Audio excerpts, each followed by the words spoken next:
오늘은 이 땅의 메시아를 기다리는 사람들은 누구나 메시아를 만나게 됐습니다. 하나님의 눈길이 누구를 주시하느냐? 오늘 하나님의 눈길이 여러분에게 꽂혀 있는 줄로 믿으시길 바랍니다.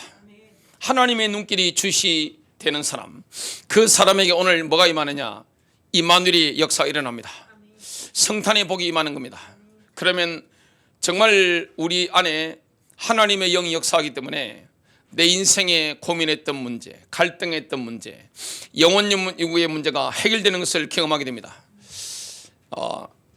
성경을 보면 그 성탄절 날짜가 정확하게 기록되어 있는 건 아닙니다. 유대인들이 와서 아마 장막 지를 것이다 이렇게 이야기를 합니다. 근데 지금 2000년 동안 보통 교회에서는 어디에 성탄절 날짜를 세팅을 했습니까? 바로 동지입니다. 동지는 뭡니까? 빛의 탄생입니다. 가장 어두웠다가 빛이 떠오르는 거죠. 그게 바로 동지입니다. 이 땅의 어두운 세상에는 뭐가 필요합니까? 빛이 필요합니다. 여러분, 빛이 없다, 물리적인 빛이 없다, 영적인 빛을 설명할 길이 없습니다. 물리적인 빛이 동지에 이렇게 졌다가 떠오릅니다. 그걸 통해서 오늘 빛이신 예수 그리스도, 예수님은 뭘로 오셨습니까? 빛으로 오신 겁니다. 우리 어두운 영혼의 빛으로 오신 것입니다. 사망의 거든에 앉아있는 우리에게 빛으로 오신 것입니다. 죄 가운데 있는 우리에게 빛으로 오신 것입니다. 절망 가운데 있는 우리에게 희망의 빛으로 오신 것입니다. 죽은 자들에게 생명의 빛으로 오신 거예요. 그분이 바로 예수 그리스도십니다. 말라기 선지자가 구약의 마지막 선지자인데 예수님을 메시아를 뭘로 예언했습니까? 의의 태양으로 예언한 겁니다. 말라기 4장 2절, 그러나 내 이름을 두려워하는 너희에게는 의의 태양이 그의 날개에 치유를 가지고 솟아오르리니 그리하면 너희는 나가서 외양간의 송아지들처럼 자라리라. 너희는 나가서 외양간의 송아지들처럼 뛰리라. 이 말씀을 하는 겁니다. 영혼의 치유가 일어나는 거예요. 마음의 치유가 일어나는 겁니다. 오늘 예수 그리스도를 정말로 만나는 순간 인생의 어둠이 떠나가는 겁니다. 사망이 떠나가는 겁니다. 생명으로 옮겨지는 거예요. 저주에서 완전히 해방받는 겁니다. 이 땅에 해결 못하는 게 뭡니까? 죄입니다. 죄 때문에 사망이 왔는데, 죽음이 왔는데 그 죄의 문제를 주님이 해결하시려고 십자가 지시려고 이 땅에 오신 거예요. 그 은혜가 우리에게 임한 겁니다. 첫 번째입니다. 하나님의 눈길은 나사렛에서 하나님의 나라를 간절히 기다리던 마리아에게 꽂혀 있었습니다. 여러분, 하나님은 살아계십니다. 하나님은 우주 만물에 충만하십니다. 하나님은 예배당만 계신 게 아니에요. 하나님은 여러분 집 안에만 계신 게 아닙니다. 하나님은 어디에 계십니까? 우주 만물에 충만하신 분이에요. 여러분의 학교에도, 여러분의 직장 안에도, 내가 가는 모든 현장에도, 자동차 안에도, 지하철 안에도, 버스 안에도, 저 우주 안에도 하나님은 충만히 계십니다. 그래서 이 마지막 시대는요, 누구든지 주의 이름을 부르는 자는 구원을 얻는데요, 우리가 마음으로 하나님을 부르면 어떻게 됩니까? 여러분, 인생이 어려울 때 있죠. 눈물이 날 때, 마음이 너무 힘들 때, 고통스러울 때, 이때 꼭 예배당을 오지 않는 사람이라 할지라도, 그분이 불교 신자라 할지라도, 그분이 타 종교에 있다 할지라도 전능하신 하나님을 부르면 어떻게 됩니까? 들으심 받는 겁니다. 예수의 이름을 부르면 들으심 받는 겁니다. 하나님은 만나 주시는 겁니다. 만나 주실 뿐만 아니라 예수의 생명이 막 흘러넘치는 사람으로 바뀝니다. 제가 어떻게 살았느냐, 많은 분들이 저를 이렇게 보시고 기공자처럼 생각하시더라고요. 외모만 보시고 귀하게 이렇게 곱게 자랐겠다 생각하는데, 저도 굉장히 예수 만나기 전에는 어렵게 살았습니다. 제게 있었던 게 뭐냐? 서마일 정우군입니다. 워낙 부모님이 싸우시니까 이건 뭐 싸워도 뭐 이건 뭐 한 맺히게 싸우시고 잘못하면 아버지가 어머니에 의해서 가실 수도 있겠구나, 그 생각을 제가 진심으로 마음에 품고 있었습니다. 제가 얼마나 불안했겠어요. 부모님이 싸우니까, 갈등하니까 야, 저러다가 우리를 버리는 거 아니야? 이 생각을 제가 했습니다. 그 실제적인 고민이죠. 굉장히 마음이 힘들고 부모님의 과음 소리가 늘 들리는 집안이니까 제가 많이 눌렸던 거예요. 그 제가 틱이 있었습니다. 한 번은 제가 화장실에 소변 보고 있는데 초등학교 때입니다. 옆에 친구들이 쫙 서 있잖아요. 제가 보면서 이렇게 있는데 눈을 깜빡깜빡하니까, 한쪽 눈만 깜빡깜빡하니까 너 친구 그러더라고. 너 왜 그래 윙크를 하냐? 뭐가 그래 좋아 윙크를 해. 제가 그런 사람입니다. 그 제가 음악을 못했어요. 왜냐, 바이브레이션이 이렇게 막 떨리는 바이브레이션이 막 올라오는 거예요. 그냥 워낙 눌려 있었으니까. 근데 제가 그 절망의 순간 가운데 하나님을 찾았습니다. 친구 따라 교회 가게 되고 주님을 만나게 된 거예요. 지금은 제 안에서 뭐가 흘러넘칩니까? 예수님의 생명력이 흘러넘칩니다. 누구든지 나에게로 오는 자 그 예배에서 생수의 강이 흘러나리라. 생명수, 예수의 생명수, 하나님의 생명수가 흘러넘치는 채널로 바뀐다. 그 말씀을 하셨는데 저와 여러분이 지금 그 은혜를 받고 있는 겁니다. 여러분 어디에 계시든지 하나님을 향해서 진심으로 드는 기도는 응답됩니다. 왜냐, 하나님 살아계시거든요. 나사렛에서 하나님 나라를 기다리던 이 마리아가 그 당시 나이가 몇 살인가 하면 신학자들이 나이를 계산한 거 보니까 만 나이로 13세에서 16세밖에 되지 않습니다. 그 어린 나이인데 영적으로는 굉장히 성숙한 여인이에요.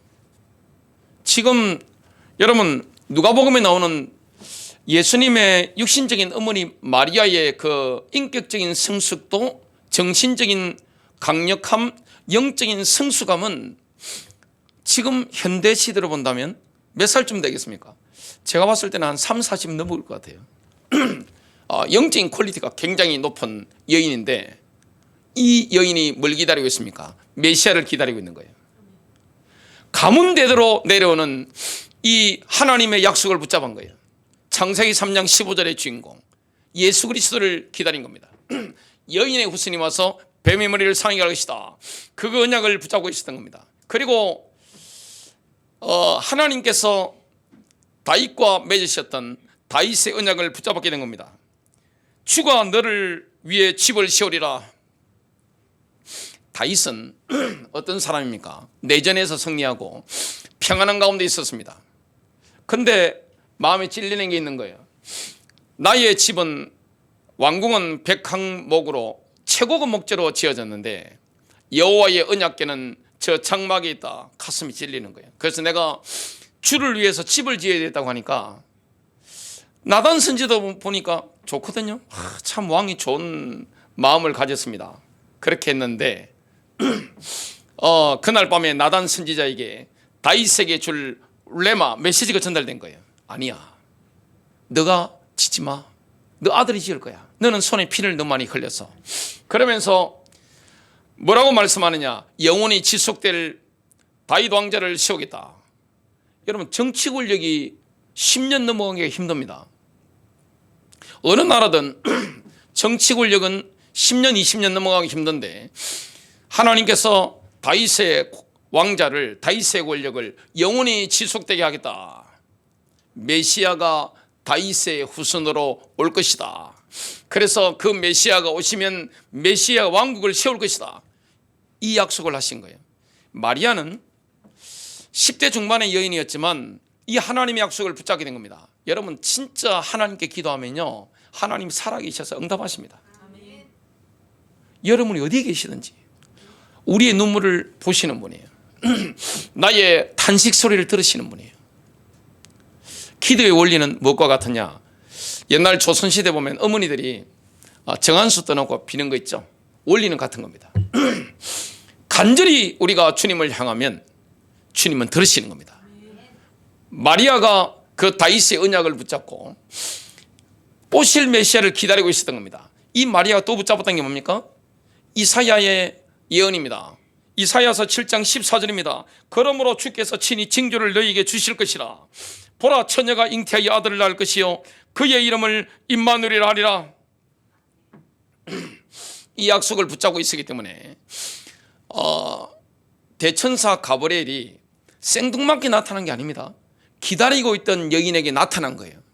그러면서 뭐라고 했느냐, 헬라 성경을 보면 기뻐하라는 단어를 씁니다. 기뻐하라. 수태고지를 알리기 위해서 대천사 가브리엘이 왔는데 기뻐하라 이 말을 하면서 뭐라고 합니까? 누가복음 1장 31절부터 33절입니다. 보라, 내가 내 태에 수태하여 아들을 낳고 그의 이름을 예수라 하리라. 그가 크게 되고 가장 높으신 이의 아들이라 불릴 것이요 주 하나님께서 그의 조상 다윗의 왕자를 그에게 주시리니 그가 영원토록 야곱의 집을 통치하며 그의 왕국이 무궁하리라. 마리아는요 뭐라고 합니까? 내가 남자를 모르는데 어찌 이런 일이 있을 수 있겠나이까. 내가 남자를 경험하지 못했는데 자신을 통해 메시아가 온다는 걸 안 믿었다는 게 아닙니다. 메시아를 기다리고 있었습니다. 내가 남자를 모르는데 어떻게 이런 일이 있을 수 있겠습니까? 방법을 모르겠는 거예요. 거기에 대해 질문을 했는데 대천사 가브리엘이 뭐랍니까? 그것은 성령님의 초자연적인 권능에 의해서 이루어질 것이다. 그러니까 이 마리아가 뭡니까? 알아들은 거예요. 여러분, 하나님과 우리와의 관계는 생뚱맞는 관계가 아닙니다. 하모니가 일어나는 관계입니다. 마리아가 기다리고 있었고 그 약속을 하나님이 주셨는데 하나님이 하나님의 사자를 메신저를 보내신 거예요. 그게 가브리엘입니다. 메시지를 전달하는데 이 마리아가 알아먹은 거예요. 말귀를 알아먹는 겁니다. 하나님과 우리와의 관계는 뭡니까? 공명이 일어나는 거죠. 마리아와 하나님과 마리아의 관계가 공명이 지금 일어나고 있는 겁니다.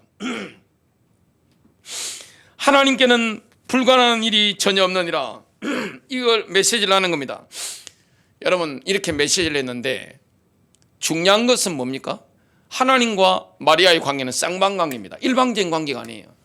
마리아의 반응입니다. 믿음으로 반응합니다. 누가복음 1장 38절 주의 여종을 보소서 당신의 말씀대로 그 일이 내게 이루어지리이다. 여러분, 마리아가 믿음으로 응답했습니다. 우리가요 기도하면 하나님 말씀을 주십니다. 하나님 역사하시는 거예요. 그러면 하나님 말씀하실 때 마리아처럼 어떻게 하면 됩니까? 믿음으로 응답하면 됩니다. 믿음으로 반응한 결과 인류 역사상 가장 위대한 기적이 일어난 겁니다. 하나님의 영원하신 아들이 처녀의 자궁에 탄생한 겁니다. 이런 어마어마한 일이 일어났습니다. 여러분, 하나님의 눈길은 또 누구에게 꽂혀 있었습니까? 하나님의 눈길은 베들레헴 들판에서 메시아의 오심을 간절히 기다리고 있었던 목자들입니다. 여러분, 하나님은 살아계십니다. 그냥 막 찾아오는 게 아니에요. 누구든지 보면 이 예수를 믿는 분들 보면 저 같은 사람은 주로 열매를 거두는 사람이죠. 메신저니까. 제가 얼마나 많은 열매를 거둡니까? 근데 저를 통해서 복음에 반응하는 사람들 보면 벼의 기도의 배경이 있습니다. 그 영혼을 놓고 그렇게 눈물로 기도하고 애타게 기도하는 분들이 있습니다. 하나님은 그 기도를 들으십니다. 중요한 것은 뭡니까? 하나님과 우리 사이의 진실입니다. 진정성이 있어야 되는 거예요. 여러분, 하나님 앞에서는요 이런 립서비스 같은 필요 없습니다. 하나님께는 뭡니까? 진정성이 있어야 되는 거예요. 뭘 하더라도 뭡니까? 진정성, 기도의 진정성, 메시지의 진정성. 진정성이 없이 어떻게 올려집니까? 하늘 보좌에 진정성이 있어야 되는 거예요. 제가 메신저다 보니까 많은 영혼들을 이렇게 살리게 되는데 제가 잘해서 그렇다기보다는 하나님의 섭리하심이 있고 벼에 뭐가 있느냐, 그분을 놓고 그 지역을 놓고 그 가정과 가문을 놓고 기도하는 사람들이 있는 거예요. 울며 씨를 뿌리러 나가는 자 기쁨으로 단을 거두리로다. 여러분, 영혼을 놓고 우세요. 그냥 됩니까? 영혼 구원이 그냥 됩니까? 사람이 깨달을 수 있습니까? 못 깨달아요. 못 깨닫습니다. 여러분, 인간이 얼마나 완고한가는 뭘 보면 됩니까? 신구약 성경을 한번 보세요. 저희 교회 김천욱 집사님이 그런 질문을 했습니다. 목사님, 제가 성경을 읽어보니까 이스라엘 백성들이 참 찔게 돼요. 어떻게 그렇게 완악할 수 있습니까? 고집이 어떻게 그렇게 셀 수 있습니까? 하나님이 그렇게 말씀하시는데 완고하게 자기 마음대로 하는 게 이스라엘이죠. 자, 그럼 질문해 보겠습니다. 예수님 오시고 나서 2000년 기독교 역사에서 그 역사와 구약의 이스라엘 역사를 비교해 보면 누가 더 완고합니까?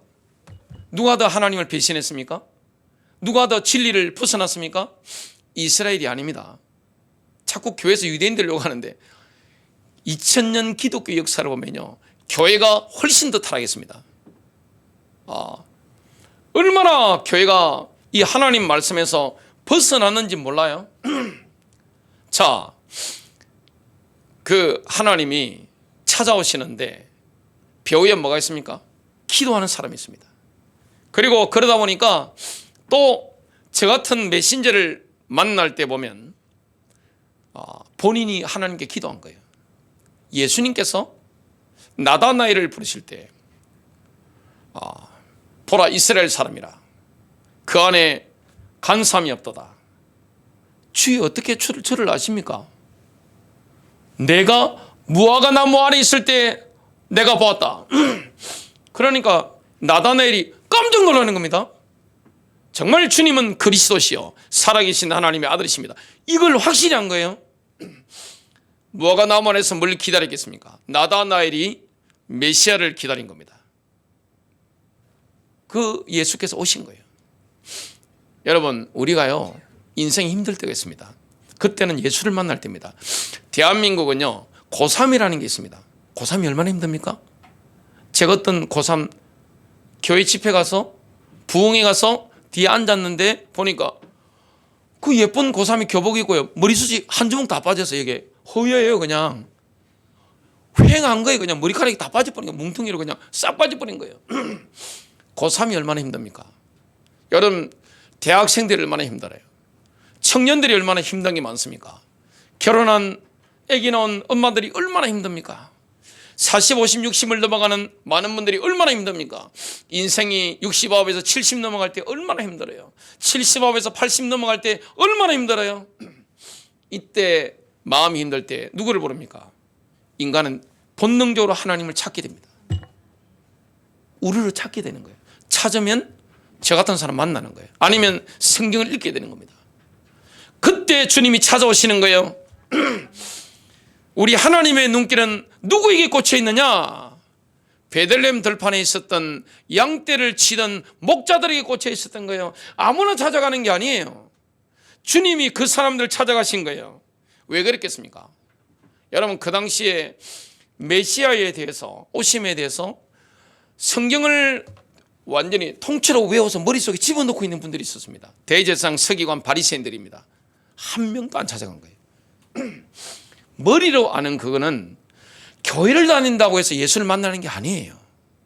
여러분, 내가 성경 지식을 많이 알고 있고 신학교 저처럼 나왔다고 해서 예수를 아는 게 아니에요. 머리로 아는 예수는 예수가 아닙니다. 내가 가슴으로 만나야 되는 거예요. 내가 인격적으로 만나야 되는 거예요. 주는 그리스도시요 살아계신 하나님의 아들이시다, 이리시니다.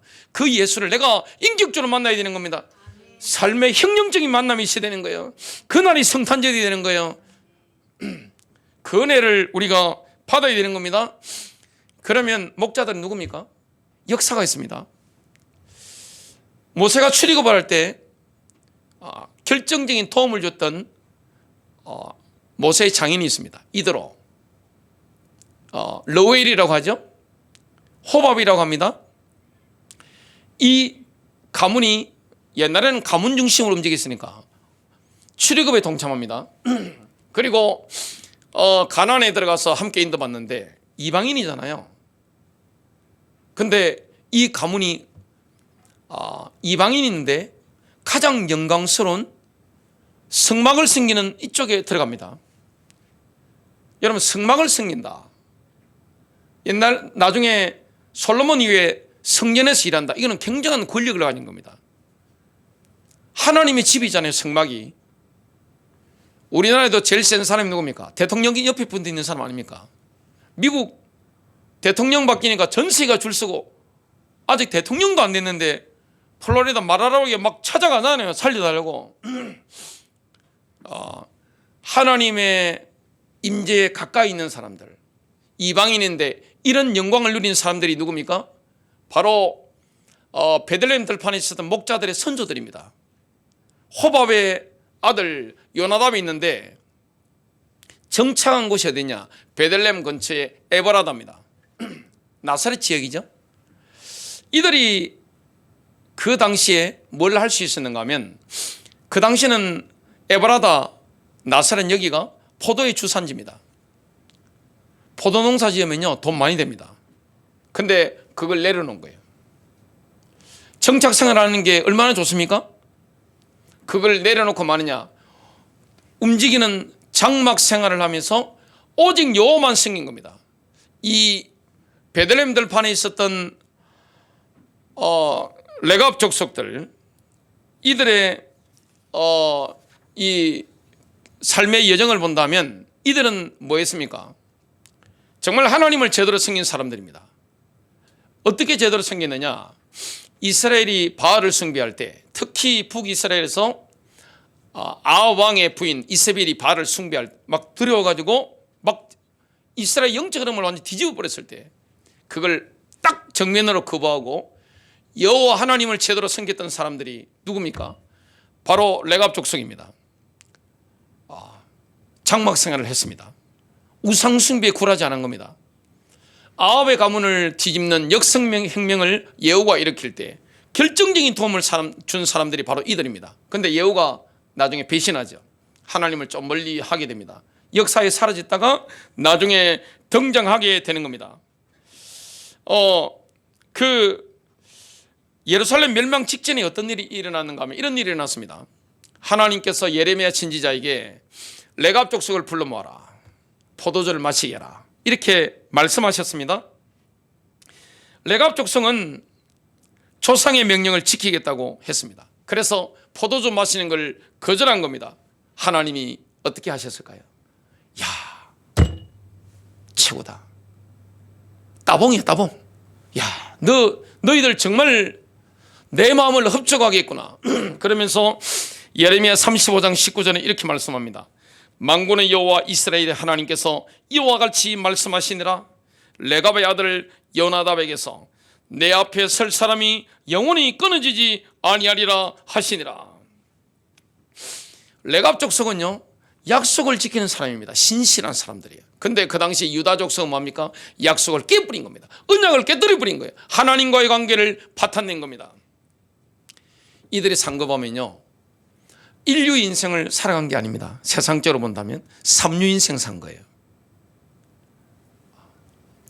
굉장한 부를 추구할 수 있었는데, 능력이 있는데 그걸 내려놓고 3류 인생을 추구한 겁니다. 이들에게 주님이 천사를 보내신 거예요. 그냥 온 게 아닙니다. 역사에 연원이 있는 겁니다. 예수께서 탄생했습니다. 주의 천사가 보아스의 들판에 양떼를 지키던 목자들에게 나타났습니다.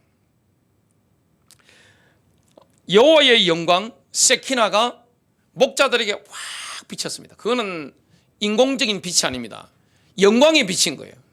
지성소에서 볼 수 있는 영광의 빛이 비치니까 목자들이 얼마나 두렵겠습니까? 그러니까 주의 천사가 목자들에게 빅뉴스를 전합니다. 복음을 전합니다. 누가복음 2장 10절과 12절입니다. 무서워하지 말라. 보라, 내가 온 백성에게 미칠 큰 기쁨의 좋은 소식, 복음이죠. 복음을 너희에게 전하노라. 11절, 오늘 다윗의 동네에 너희를 위하여 구주가 나셨으니 곧 그리스도 주시니라. 너희가 가서 강보에 쌓여 구유에 뉘어 있는 아기를 보리니. 지금 메시아가 여물통에 누워 있을 것이다. 이 말씀을 하는 거죠. 이것이 너희에게 표적이니라. 그가 메시아이심을 너희가 알아볼 것이다. 그래서 달려갔습니다. 이 메시지를 전한 천사에게 거대한 군대가 막 달라붙은 겁니다. 와서 하늘에서 뭐 하는 겁니까? 하나님을 찬양합니다. 누가복음 2장 14절, 지극히 높은 곳에서는 하나님께 영광이요, 땅에서는 하나님이 기뻐하신 사람들 중에 평안하다. 여러분, 그리스도를 만나면 평안을 얻습니다. 이 땅에 그 무엇으로도 인간 영적 존재이기 때문에 평안할 수 없어요. 안식이 없는 거예요. 예수를 진짜 만나면 평안함이 있습니다. 기쁨이 있는 거예요. 참된 만족함이 있는 겁니다. 하나님 바깥에서는 만족함이 없는 거예요. 샬롬은 어디에 있습니까? 예수 안에 있는 거예요. 하나님의 눈길이 그 다음에 꽂혀 있었던 사람들이 있습니다. 누굽니까? 바로 다니엘서를 중심으로 예언을 연구하던 천문학자들, 동방의 박사들입니다.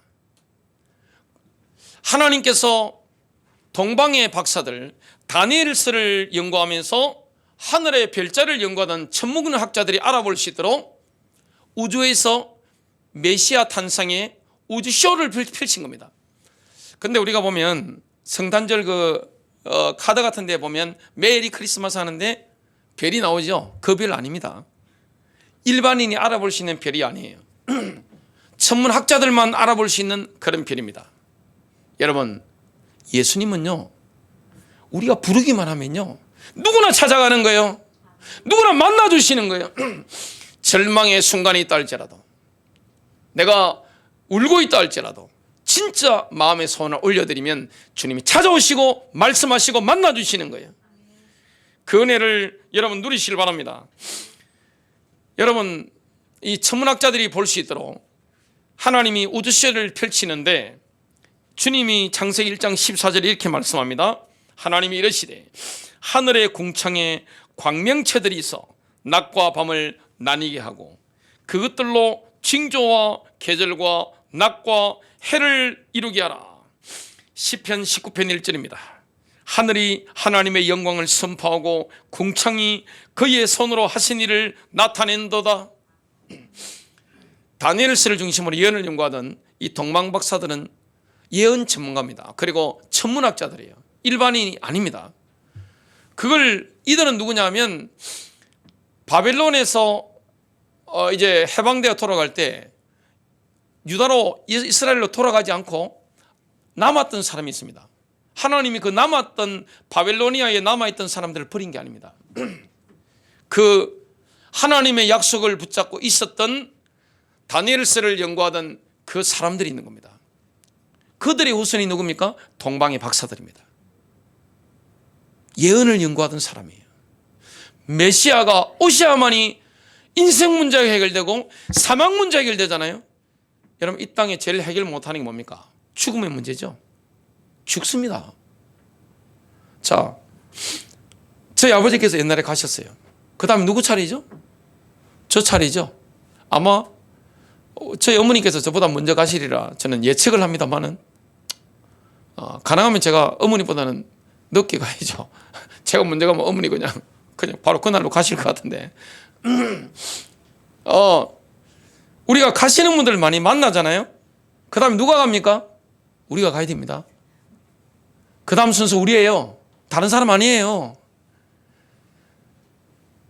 죽어요. 누구든지 갑니다. 늙지 않을 사람 누가 있어요? 다 늙어요. 병듭니다. 이 땅에는요, 잠깐 천국의 시효를 맛보지만 근본적으로 병들지 않은 사람 누가 있습니까? 아무도 없어요. 예수를 만나야 됩니다. 그래야 부활의 몸을 입게 되는 거예요. 이 땅의 소망은 누구밖에 없습니까? 예수밖에 없습니다. 그러니까 예수를 전하는 교회가 이 땅의 유일한 소망인 겁니다. 진정한 교회, 예수님의 교회가 유일한 소망인 거죠. 바벨론 땅에서 동방에서 메시아를 기다리던 이 박사들에게 하나님이 우주시를 펼친 겁니다. 메시아가 온다. 우리는 봐도 잘 모르잖아요. 토성이 목성과 뭐 이렇게 왔다 갔다 하는 거면서 창세기 3장 15절에 여자 요선이 뱀의 머리를 살게 하시다, 그 약속이 성취되고 이런 것들을 해석할 수 있는 눈이 없잖아요.